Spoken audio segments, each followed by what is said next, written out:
All right, asparagus is booming right now, which I love because it's such an easy side dish. I'm going to show you how to make really good flavors on one sheet pan and then bring it all together.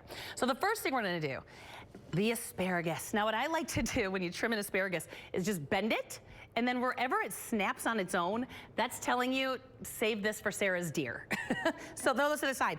And then I kind of use that one as a barometer for how to trim the asparagus. So we're gonna go about right there. Throwing it on a sheet pan. All right, and we'll do the same on this side. It's just woodsy and not delicious, those ends. They're not tender.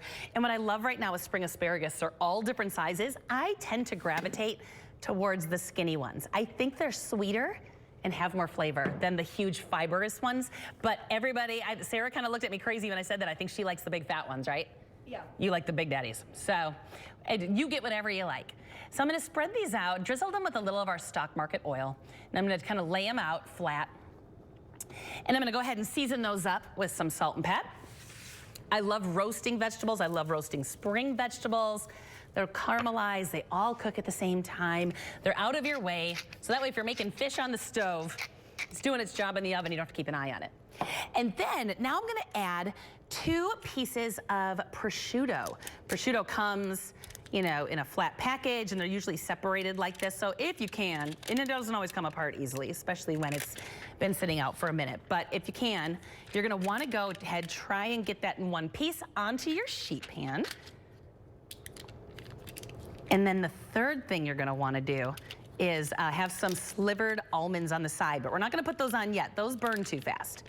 So I'm gonna put this in my oven for, depending on the thickness of the asparagus, but I'm gonna go 8 to 10 minutes. We're looking to crisp up the prosciutto, and we're looking to just gently roast that asparagus. And once I pull it out and feel like it's 90% there, I throw the almonds on and put it back in the oven for just a couple minutes. So that way it all cooks together. I have one ready to go here. We'll get this one rolling.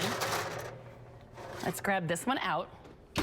Now you've got this asparagus that's gotten caramelized and kind of a light brown, crispy prosciutto. I want you to pay attention to this beautiful tray we have here. Sarah made this, as the little hippie she is. She went to a class and just decided to make me a platter. It's beautiful. I've been waiting for quite a while to use this. So let's go ahead and throw on our asparagus on a big platter. This is a beautiful presentation. Just like that. You could plate this individually, but for me, I truly love when you get a big platter of vegetables brought to the table. I just think the presentation is stunning. It's so simple. You eat with your eyes first. Now, you got that crispy prosciutto. It got nice and crisp. I'm just gonna give that a rough chop. If for some reason you don't want to use prosciutto, you are welcome to get some pre-cooked bacon. Not pre-cooked, cook it yourself. Have some bacon, you can sprinkle that right over the top. And it kind of shatters, and it's really thin, so that way you know you'll get a little in each bite. We're gonna go ahead and do our toasted almonds as well. Let's see if I can do this well off a hot pan. We're gonna get some toasted nuts right over the top. How beautiful is this?